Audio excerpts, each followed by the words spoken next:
Live from KTV in Reno, you're watching 2 News at 6:30.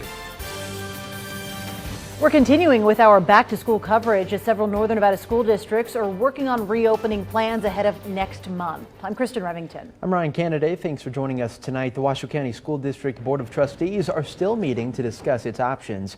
Michelle Lorenzo is live for us once again outside the studio. Michelle, what's happening in the meeting so far?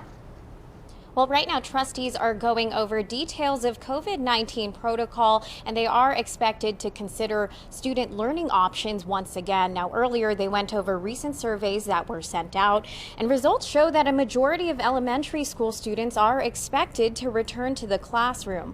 A majority of middle and high school students are expected to return to school with the hybrid learning model. And according to the survey, 58.6% of staff plan to return to school. That's about 1,693 staff members, and a little over 20% say they may need some form of accommodation to return because of high-risk concerns. 0.7% say they do not plan on returning, and that's about 21 staff members with that answer that took the recent survey. Now today, the Washoe County Health District Officer Kevin Dix spoke today as well, and he says he stands by his recommendation that schools remain closed. The disease is our enemy, not one another. We must not let up, become complacent, or let our guard down.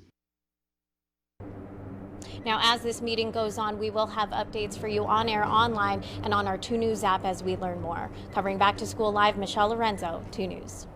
Michelle, thanks. And just into our newsroom tonight, today Governor SISOLAK signed an emergency directive to further support a safe return to in-person learning.